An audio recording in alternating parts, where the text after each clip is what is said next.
Hello everyone, it's me RP again, and today I have another product that I'm reviewing. It's a DVR camera that was designed for primarily scooters and motorcycles. And I'm gonna give the company, or rather the representative of the company, some props for the initial interaction that led up to them sending the product over, the camera over to be reviewed by me, because as you know, I have very strict lines. I do not cross when it comes to product reviews. That means I do not take scripts, I do not accept any form of sponsored messaging behind my product reviews, because I believe a review has to be unbiased and fair. And when I said that to the representative and I told them I will be very blunt and honest in any of my reviews, and it could go in any direction, the representative, they had the balls to say they are very confident in their product and they will trust that I will do it justice. So without further ado, what I have in my hands is the Mercylion D5 DVR. So obviously the first thing that is with this package is the camera unit itself. Okay, it's a blocky camera, relatively bulky compared to most DVRs I know about. It's a single unit, no additional camera modules on one part and then the black control box on another. It's all in one. So what this means is the camera unit itself tends to be pretty bulky. You can actually see it for yourself. It's rather bulky. Makes the thing look quite ugly depending on the kind of machine you run. And obviously it's got this square profile. So the housing is plastic. It's specifically water resistant to obviously resist the elements outside, because this is going to be left on your machine for the most part. You're not going to take it off. But the housing isn't particularly solid, if I could say so myself. It's a relatively lightweight plastic. It comes with about half a meter long cable that ends with a USB. So obviously the USB socket for this camera, being only about half a meter long, is not long enough for my Ducati Scrambler Desert Sled. Most bikes in China, where this brand comes from, they generally ride electric scooters, and a lot of them do have a USB socket that is just right in front of their knees in a simple cubby. But because I'm riding a Ducati Scrambler Desert Sled, they gave me a extension to make sure that I could fit onto my bike. So do take note, the Mercylion camera does not come with this extension unless you ask for it, and probably you might have to pay for it. They gave it to me for free, but you most likely will have to pay for it. But it's not hard to get one in Singapore locally anyway, just to get a USB extension cord. Then obviously you are going to come with a bracket to install. This camera is designed to be installed on top of this bracket like so, and then this entire unit will be put on top of your handlebar mirror mount. And then they give you a small pack of extensions in case your handlebar mirror mounts are a bit too short, or they are a bit too in the way of something else, like your IU if you're in Singapore, for example. Then obviously just two simple nuts and a hex key to install them. So one more thing that is included in this package that you probably won't see is that they did pre-include a single 32 GB micro SD card that is pre-inserted into the camera unit itself for you. This requires a tiny screwdriver to remove the cover before you are able to pop it off. So right now I am going to install this camera on my Ducati Scrambler Desert Sled. I'm not going to show the entire installation procedure so that it's not as tedious as it could be. I don't want this video to be any longer than it needs to be. But in the meantime, before we move on, if you would like to support this channel and buy a t-shirt, it's my Bike OK t-shirt. You can go to my web store, to my website, and get one of these and help me out. I am receiving absolutely no compensation from this review, and I don't think I will want to do an affiliate program. So even though I will leave the link to where you can buy this camera for yourself if you actually like it, I am not going to be earning a single dime from this arrangement at all. So let's go. Okie dokie. So I have already installed the camera on my Ducati Scrambler Desert Sled. Now here's my review of the installation. The installation itself was stupidly easy because you're just plugging it into a USB port that you would probably have on your existing bike.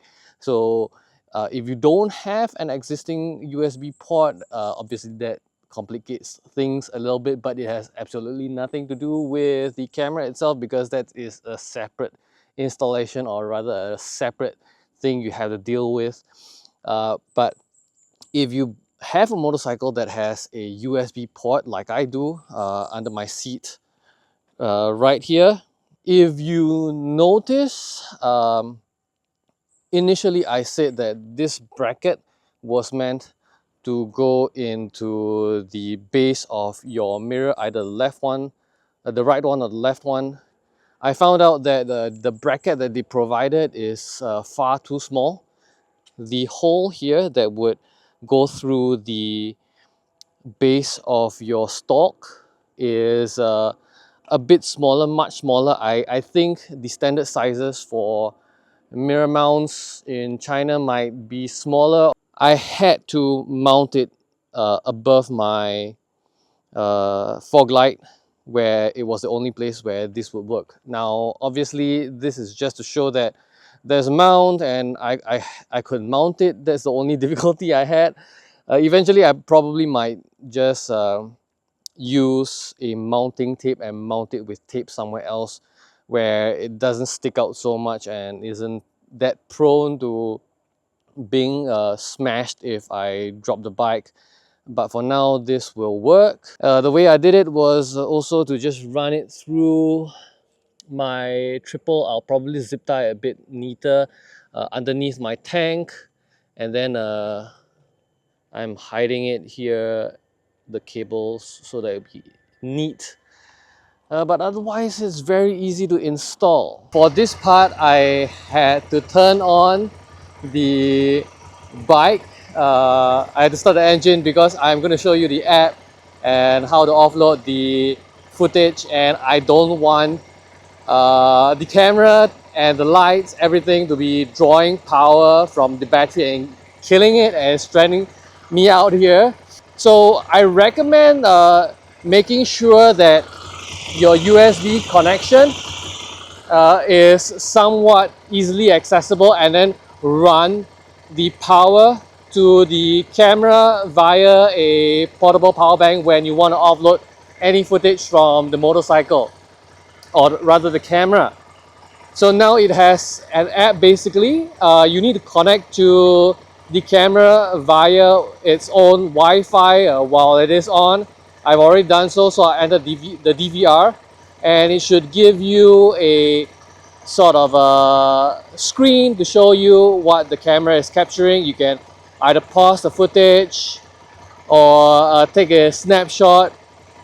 Most importantly, there are DVR settings, but for the most part, this settings only applies to certain models under Mercylion's lineup. There isn't a lot of settings here that will apply to the camera. And then under here you have the DVR files, which you can then select and download. Very easy to operate. In my personal opinion, downloading it to your phone does take a bit of time. Like for example, if I were to just select this piece of footage over here and then press the download button, you can see it's taking a good solid maybe I'd say like 10 seconds before it's downloaded. So if you are trying to get through quite a lot of footage in the case of an accident and you're trying to look for it, it does take a bit of time. Now I want to get into the most important aspect of this review, which is the image quality. I did 2 runs with it on and pulled the footage off from the camera onto my phone and then transferred it to my PC. All the footage you are seeing is absolutely not processed in any way, with the exception of the resolution being scaled up to 4K to match the rest of this video, while my entire video has been edited in 30 FPS to match the footage I pulled from the camera. The camera only has a single setting, which is 1080p 30 FPS. Now, normally this isn't a big deal, as resolution in of itself when it comes to cameras mean nothing. I sometimes shoot 1080p videos with my Panasonic GX8 and image quality all boils down to the sensor and the lens used, and you can get absolutely crystal clear footage from a 1080p video.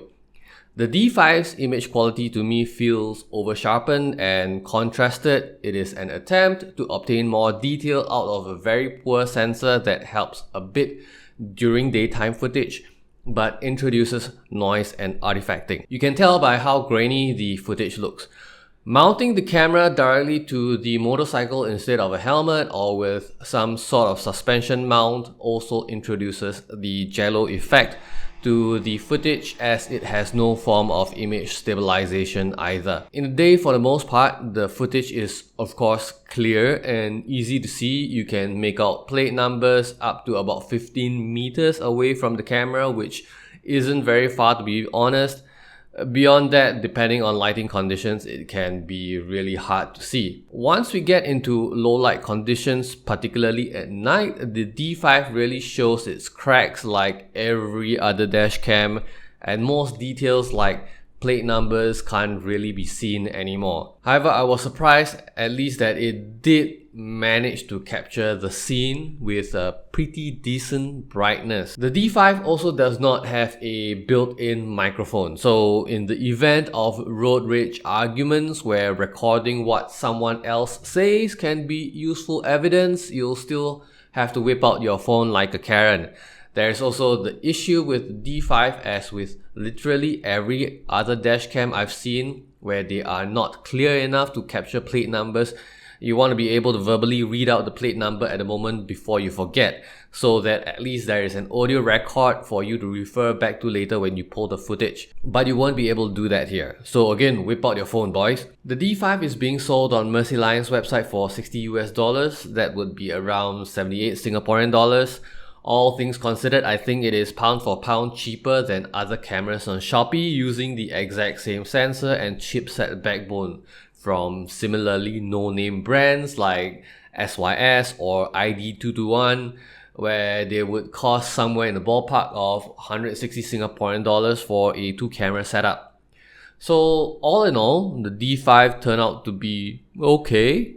It does what it says on the tin, is priced in line with the competition, isn't special even with the ease of installation via USB and app to pull footage off wirelessly, since companies like ID221 offer cameras with that capability. If you only want or have space for a single camera setup on your bike, then the D5 is an okay choice out of the lot. If you feel the need to have sound or better image quality to capture plates but don't mind the extra hassle of charging and formatting cards on a daily basis, you might want to stay with a proper action camera like the Osmo Action or Sony Action Cam series. If you have not noticed, I so far had made no mention of how durable the camera is in the face of rain and heat radiating off my bike and during the day.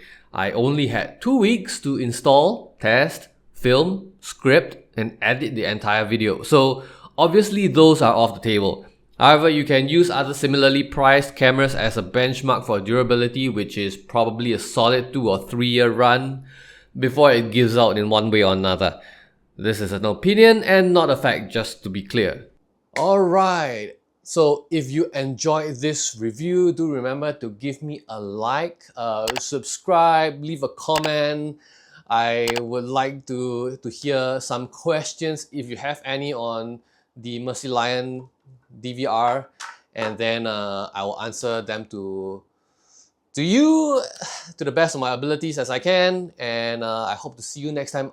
And of course, if you'd like to support this channel, do drop by my web store and get yourself one of these t-shirts if you think it will be something you like wearing. It's not selling out, it's your brand, as Babs used to say on his channel Geography Now.